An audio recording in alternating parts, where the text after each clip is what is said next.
He didn't look like a man who would cause a storm, but by lunchtime, the city was watching him breathe. He didn't look like a man who would cause a storm, but by lunchtime, the city was watching him breathe. Harrison Ford stepped into Lancaster Bistro with the quiet weight of someone who knew how to land a helicopter in fog, but hadn't quite figured out how to sit with stillness. The door clicked shut behind him, not slammed, not soft either, just final. It felt like a seal on something, though he couldn't say what. He wore an old brown leather jacket, not retro, not stylish, just his faded seams, stitched once by someone who cared. A flight pin on the left breast, slightly off-center, like it had been nudged too many times and he never quite fixed it. Underneath, a charcoal button-down, sleeves rolled exactly 2 turns, wrists quiet with memory. He didn't walk like a star. He walked like a man used to high altitudes, where each step matters more than it seems. Measured, deliberate, maybe slower than he used to, or maybe not. Hard to tell, and no one really dared ask. The hostess blinked when she looked up. She hesitated, not out of fear, just that strange, shallow recognition people get when they almost remember a face. "Table for one, sir?" she asked. He nodded. "Back corner, if it's open." There was something old in his voice, not frailty, more like mileage. She led him without fuss. As he passed through the room, some turned, most didn't. Those who noticed didn't quite place him. That was fine. He didn't come to be remembered. He came to remember. The table by the window was small. He sat down carefully, like the chair might give way. Or maybe the world. Hard to say. The midday sun filtered through tall glass panes. Dust floating in the air like whispers no one had finished. Jazz played faintly, something with a muted trumpet, drifting between nostalgia and indifference. He didn't open the menu, just rested a hand flat on the table, fingers wide, the other reaching into his jacket. From the inside pocket, he pulled out a folded flight logbook, edges frayed, cover worn soft. He placed it beside the bread plate like it belonged there. And maybe it did. His eyes lingered on it. Not long, just enough to tighten his jaw, then relax it again. There was a mark near the corner, ink blot or water stain. Hard to tell, but he knew what it meant. Page 23. Leo's last entry. Outside, cars moved. Inside, time didn't. He exhaled once. Not loud, not deep, just enough. Somewhere in the room, silverware clinked against porcelain. A waiter laughed at something too fast, like trying to keep the air normal. It wasn't. Not yet. Across from Ford, the seat was empty.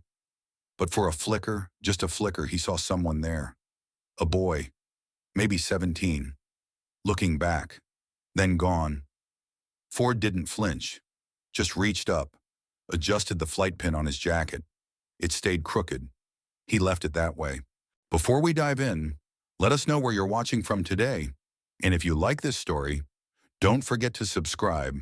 The logbook sat there, closed, quiet. It didn't beg for attention, but it had gravity. The way some objects do, after they've survived something you haven't. Harrison Ford didn't touch it. He just looked softly, like you'd look at an old scar that didn't hurt anymore, but still made you pause in the mirror. There had been a time, not so long ago, when that logbook lived in the cockpit with him, tucked into the side pouch next to his knee, flipping pages between missions coordinates, call signs, cloud density, not stories, just facts. Then Leo borrowed it. "Just until I fill this one up," the boy had said, holding a brand new spiral-bound notebook like it was a sword. He was 17, thin, fast-talking when excited, which was often, Ford remembered, pretending to protest. "That book's seen 3 ridge rescues and a wildfire evac," he'd muttered. Leo just grinned. "Then it can handle a documentary about light." Ford hadn't understood at the time.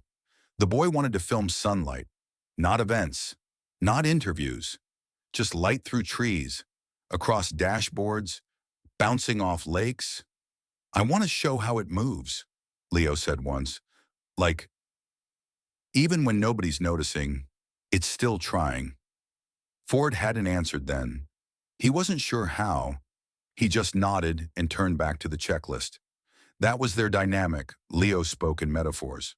Ford translated with altitude. Their last flight together had been unremarkable. No emergencies, just a fog run across the canyon. Ford flying, Leo filming. The boy had laughed at the way the rotors cut the mist, said it looked like God editing. Ford had chuckled, softly. God doesn't edit, he replied. He lets the whole thing play out. He regretted saying that now. Maybe more than anything. A glass of red was placed on the table. Ford didn't look up. The waiter murmured something. Your wine, sir, and disappeared. He picked up the glass, let it catch the light, and there it was, for just a second, reflected in the curved surface Leo's face. Nose crinkled like it always did when he was focused. Camera up, mouth half open, about to say something that probably didn't make sense but would stay with you anyway. Ford blinked. The face vanished. He set the glass down gently. No clink, just presence. Across the room, a family laughed too loudly. The father had a booming voice, the kind that filled space before meaning did. The son sat slouched, staring at a phone, not filming, just scrolling. Ford looked back at the empty seat. Leo used to sit like that too, not slouched, perched, like he was trying to stay in one place, but already thinking about the next shot. He missed that, the energy, the tilt forward, the belief that something worth capturing might happen any second. Maybe that's why he'd come here, not to eat, not to be seen, but to see if the light still tried, even when no one was noticing. The logbook stayed closed, but somehow it didn't feel silent. Not today. The door opened too fast, not kicked, not slammed, but too fast. And the jazz, whatever song had been floating through the room, stuttered. Just a beat, like the speakers themselves flinched. Ford didn't turn, not immediately. He didn't need to. Some men don't enter quietly, even when they try. Boots hit tile, heavy soles, polished too bright. The rhythm was confident, but not relaxed. It sounded like someone marching into their own story, whether the pages welcomed them or not. A pause near the entrance. Then motion again, directional, intentional. Ford glanced toward the window, not at the reflection through it, out into the street, into traffic, into motion that didn't care what uniform you wore. He let his fingers graze the edge of the flight logbook, still closed, still present. The footsteps grew louder, closer, not rushed, just the kind that wanted to be heard. Then they stopped. Right at his table. You're in my seat, a voice said. Ford looked up. Officer Ryan Blake was the kind of man who filled more air than he used. Broad frame, tight jaw, aviators still on, even though the room wasn't that bright. Badge high on the chest, not subtle, not negotiable. Ford said nothing. Not right away. He looked at the seat beneath him. Then back up. No plaque on it, he replied. Blake didn't blink, didn't smile. He stepped forward just enough to make the table shrink. I sit here every Tuesday, the officer said. This is my spot. Ford took a breath. He didn't sigh, didn't resist, just received the information. And I got here first. Blake tilted his head, not in confusion, more like challenge. I don't think you understand. I always sit here, every week, same table, same chair. Ford reached for his wine, lifted the glass halfway, then stopped. I used to land in the same clearing every Sunday, he said, voice low. Then one day, it was gone. Blake leaned in, just enough to darken the window's light across Ford's table. You're sitting in my chair. Ford met his reflection in the officer's sunglasses. All he saw was himself older, thinner maybe, hair grayer than yesterday, and in the lenses, no eyes, just a mirrored version of his own face. He lowered the wine glass. Still didn't drink. You planning to arrest me over upholstery? Blake's mouth twitched. Not a smile, something meaner. That depends. You planning to resist? That word sat wrong. It always did. Ford let the silence linger. Then, calmly, I ordered already. Steak. Glass of red. If the food comes before the cuffs, I'd like to finish it. For a half second. Just half. The room held its breath. The nearby table, still pretending to eat, paused. Someone's knife scraped a plate too loudly. A waiter dropped a spoon and whispered sorry to no one in particular. Blake didn't move. Neither did Ford. Which, somehow, made it feel like something had. Across the room, in a booth too big for just one child, a boy sat still. Not the stillness of fear. Not yet. It was the stillness of focus. His elbows rested on the table, angled inward, the way someone might steady a telescope or a microscope, something used to observe what grown-ups would rather not see. In his hands, a phone, not playing, not scrolling, just recording. Harrison Ford noticed him by accident, a flicker of movement in his peripheral, a small adjustment. The phone shifted an inch higher, steadier now. The boy wasn't aiming randomly. He knew exactly what he was doing. And Ford knew that look. Leo used to film like that, not for views and not for content, just because he knew something real was happening. And if he didn't catch it, no one else would. Ford's gaze didn't linger. He returned to his wine. Sipped. Finally. Dry. A little sharper than expected. Or maybe he was just distracted. Blake hadn't moved. His arms were loose at his sides, but there was a tightness in the chest, the kind that comes right before a man raises his voice, or his fists. You don't look like you belong here, the officer said, louder this time. Enough for 2 tables to hear, maybe 3. That wasn't about the chair anymore. Ford placed his glass down carefully. Maybe I don't, he said, but I'm not the one drawing a crowd. A few heads turned, then turned away just as quickly. Behind the espresso counter, a man in a dark apron, the boy's father, probably wiped a glass so slowly it looked like he was trying to keep his hands from shaking. He didn't look at the officer. He didn't look at Ford. He looked at his son. The boy didn't blink. His fingers adjusted slightly, framing the shot better. He was young, maybe 10, maybe younger. But the way he held that phone, both hands, elbows braced, it was the grip of someone who knew this moment might matter later. Ford remembered a Saturday, years back. Leo had said, if the world won't look, maybe we have to show it. And he had, until the footage disappeared, along with everything else. Ford reached down, touched the edge of the flight logbook beside his plate. He didn't open it, just anchored himself with it, like a tether, like gravity. Blake stepped forward again. Just a bit. You're making a scene, he said. Ford didn't flinch. Not yet, he replied. The boy kept recording, and in that moment, Ford realized something odd. He wasn't worried about the officer. He was worried the boy would stop filming, because if this went where it felt like it was going, someone needed to remember it right. Blake shifted his weight, not much, but enough to send a ripple. The kind of movement that says, I want you to stand now, so I can do what I came here for. But Ford didn't. He just breathed, quietly, almost like he was checking wind speed. You sure you want to make this a thing? Blake said, voice lower now, tighter. Ford didn't answer right away. He looked past him, not away, just beyond, through the officer's reflection, through the polished glass and its distorted angles, to the boy still recording. That phone was steady, steadier than Ford had expected. That mattered. He looked back, met the officer's eyes, or would have, if not for the mirrored sunglasses, just his own face staring back again. Older, a little tired, a little carved up by time. I wasn't planning to, Ford said. Then, after a beat, but you already did, didn't you? That one landed. Blake's nostrils flared. His jaw pulsed. He straightened like a man trying to find an edge. Do you know who I am? Ford let the question hang there. It didn't matter. But he knew it did to Blake. So he gave him just enough.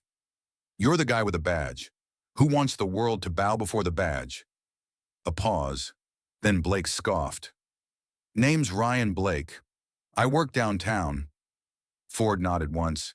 Then you're off duty. That got louder than it should have. Not Blake's voice, the silence that followed it. The kind of silence people fill with glances and clenched napkins, forks midair, water glasses untouched. I don't think you realize how things work, Blake said. I do, Ford replied. I trained pilots for 20 years. You learn real fast what happens when someone gets too used to control. Blake's hand dropped to his belt. Not the holster. Not yet. But close. He leaned in. You think you're making some kind of stand? Ford exhaled. No, I'm just not standing. That was the moment. The moment the air pressure changed, not in the room, in the story. Ford could feel it. A shift. The kind of shift you feel in the rotor before a stall. You don't always hear it, but if you've flown long enough, your bones know it's coming. He looked at the wine glass. The surface rippled, barely like a seismograph picking up something no one wanted to admit. You used to be somebody, Blake muttered, back when people still cared.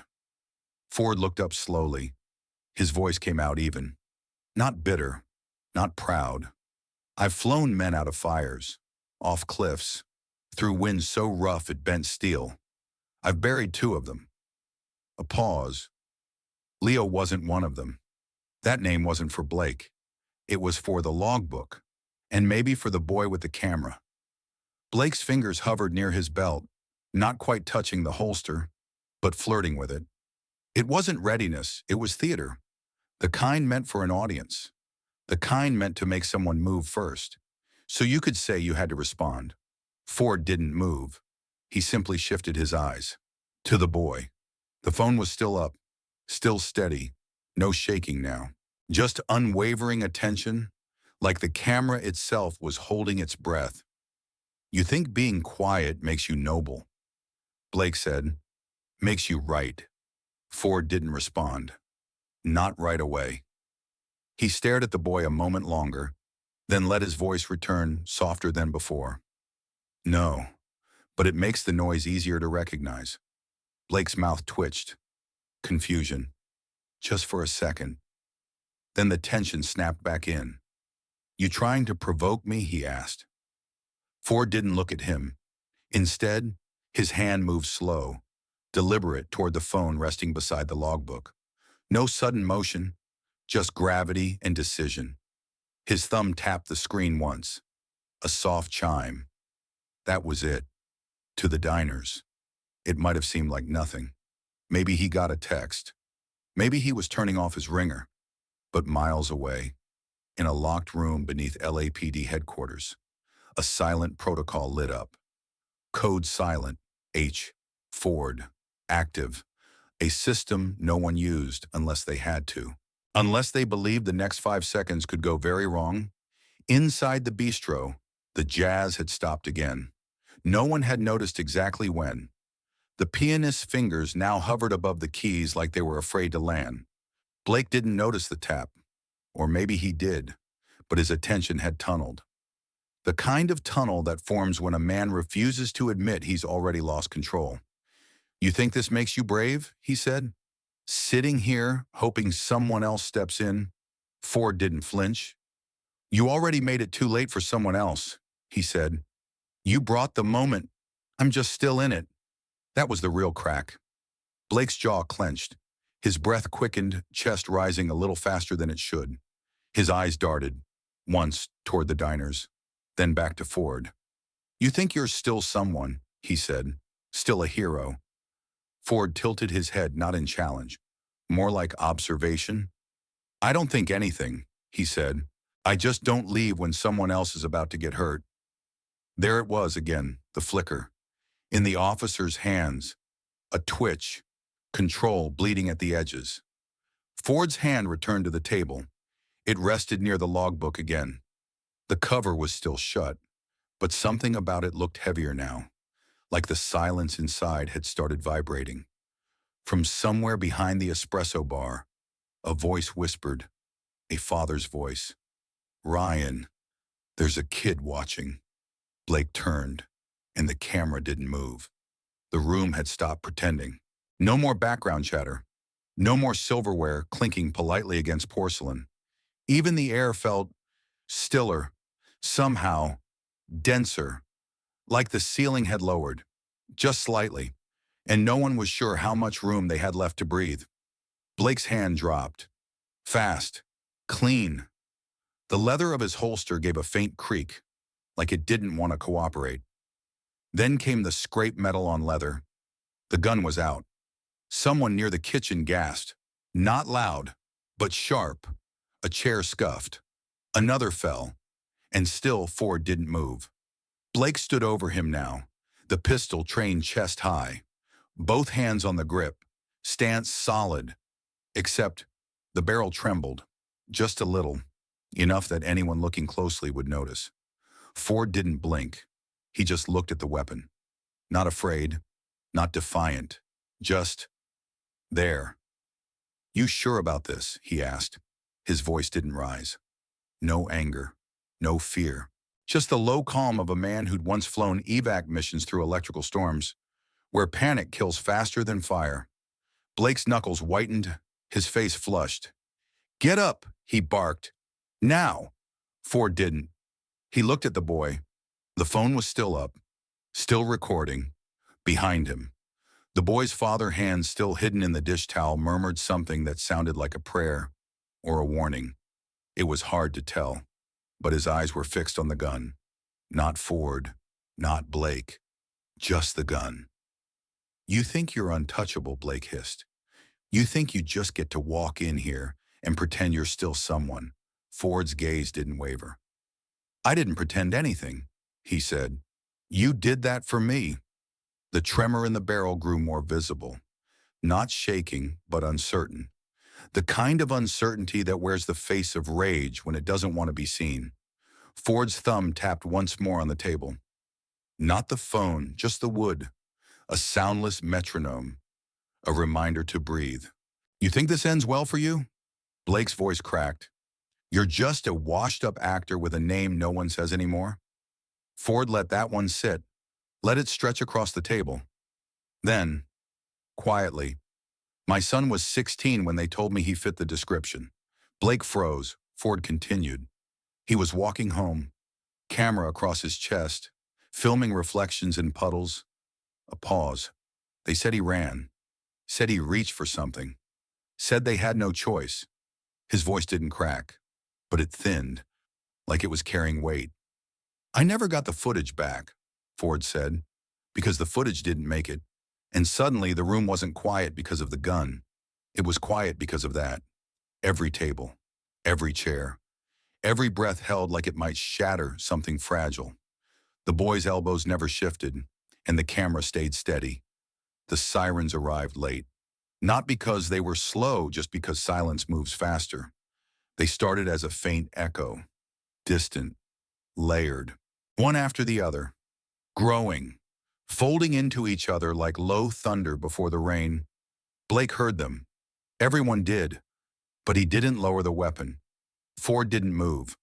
The two men stayed locked in that awful stillness, one standing, vibrating with the weight of a decision he couldn't seem to finish, and the other seated, unmoved, as if not moving was the only thing keeping the world from breaking. Outside, tires bit pavement, radios crackled. Inside, no one spoke. Then, from above, not the doorway, not a megaphone, but the ceiling, a voice emerged. "Officer Ryan Blake," it said, firm, not loud, not angry, just certain. "You are being watched, you are being recorded, and you are no longer in control." Blake flinched. The voice continued. "Put your weapon on the ground. Step away from the civilian. Comply now, or escalation will follow." It was Chief Harper. You didn't have to know the name to recognize the authority in it. Blake blinked once. His grip loosened. Barely. The silence returned like a second skin. Ford watched him, not in judgment, not in pity, just present. The boy with the phone didn't move, didn't shift. The lens was still open, still unblinking. And Ford knew no matter what happened now, this moment had been caught, not just recorded, witnessed.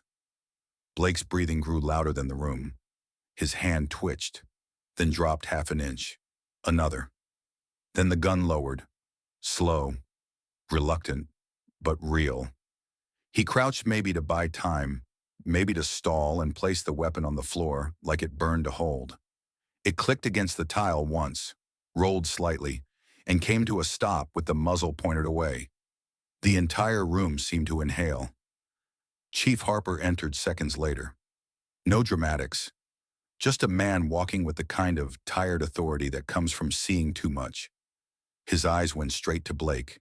He didn't shout. He didn't demand. He just said, "Badge." Now. Blake hesitated. For a blink. Then he reached up, unclipped it, polished, heavy, and held it in his hand. He didn't give it to Harper. He turned and dropped it. Right on Ford's table. The sound it made was strange. Not loud, but definitive.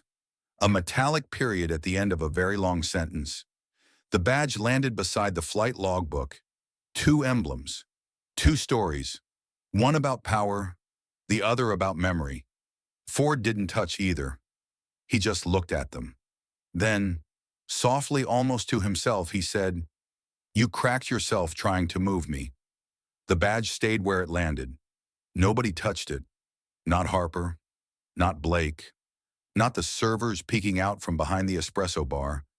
It just stayed, lying beside the flight logbook like it had always belonged there. Blake was gone, escorted out, no cuffs, no yelling, no applause. Just boots on tile and a door that didn't close softly. People were still watching. Some whispered. Some cried quietly. In that strange, restrained way people do when they've seen something they know will outlast the moment. Ford hadn't moved. He sat with his hands folded lightly, palms down, the veins in them like small rivers branching across old terrain. His eyes weren't on the badge, or the book, or anyone else. They were on the seat across from him, still empty, until it wasn't. The boy, same one with the phone, stood up, slowly, awkwardly, not with the swagger of someone who'd captured a viral moment, but with the quietness of someone who felt like they were stepping into a place they hadn't been invited, but maybe needed to go anyway. His father gave him a look. Not approval, not objection, just permission without words. The boy approached. He stopped beside the chair, hesitated.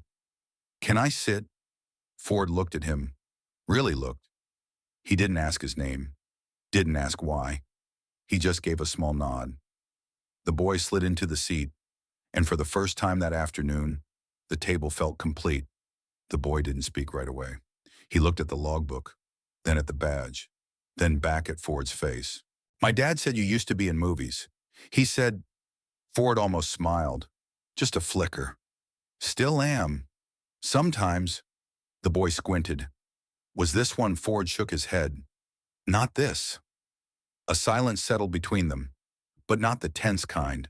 Not anymore. Then the boy leaned forward, like sharing something not meant for the room. "I filmed the whole thing." Ford nodded once. No reaction. Just listening. "I didn't know why at first," the boy added. "I just thought it mattered." Ford looked at him for a long second. Then, gently, it did. The boy's hand sat folded now, mimicking Ford's. He glanced again at the badge. "Are they going to give it back to him?" Ford followed his gaze, then shrugged. "Just slightly. Doesn't really fit anymore." The boy looked down, then, after a moment, said softly, "Was that your son? The one you talked about?" Ford didn't ask how he knew, didn't deflect. He just answered, "Yeah." The boy nodded, then sat a little straighter, like he understood something, even if he didn't have words for it. And Ford, for the first time in a very long time, Felt like someone had finally taken the seat across from him without disappearing. A week passed, maybe more. Time moves strangely after moments like that, slow in memory, fast in headlines. The footage surfaced within 24 hours, not just one angle, dozens. Phones from across the room, under tabletops, beside wine glasses. But none were as steady, as exact, as the boys. His video was the one they played on the news, the one they titled, "He Didn't Stand." Ford never watched the full clip. He didn't need to. He'd been inside it. Commentators tried to explain what it meant. Some called him brave. Others called him lucky. A few insisted it was staged, that maybe he wanted attention, that he knew what he was doing all along. He didn't respond, not to interviews, not to emails. He had no statement to make. What mattered had already been said without ever raising his voice. Blake was suspended, then charged, quietly, without ceremony. His badge, now logged as evidence, sat in a drawer somewhere downtown. Just metal now. Just wait. Ford returned to the bistro once. Not to sit, not to relive anything. He just paused outside the tall glass windows. The piano was playing again. Jazz. Something softer this time brushed snares and a lazy horn. Inside, new servers moved among tables. A hostess held the door open for an elderly man with a cane. A teenage boy adjusted his tie with help from a waitress. No one looked tense. No one glanced over their shoulder. Ford nodded to himself. Barely. Then moved on. He walked 5 blocks south to a quiet office with no sign on the door. Inside a long table surrounded by people who weren't famous, but who moved things. Educators, outreach leaders, reform advocates. A police liaison sat near the end, notebook open, pen tapping quietly. They stood when he entered, not out of awe, out of respect. Ford sat down without a word, and they began. Later, back home, he opened the drawer. The flight logbook sat where it always did, beside a folded scarf, a pair of aviator gloves, and a photo in a wooden frame. Leo, grinning, camera slung across his chest, wind in his hair, unfinished sentences in his eyes. Ford picked up the logbook, flipped past scribbled coordinates, past training notes, past entries in Leo's looping handwriting. Page 23. The last one. It read, "Dad said I flew like a pro today." And below that, barely visible, in faded ink, "I think I want to tell stories that land." Ford closed the book, gently, like something sacred. Outside, the city hummed, still messy, still loud, but different. Just enough. A silence had been broken, not shattered, just opened, like a window that had been stuck for years, finally pushed ajar. And somewhere, not far, a boy held a camera differently now. That was enough. If you enjoyed this story, let us know in the comments, and don't forget to like, share, and subscribe for more inspiring stories.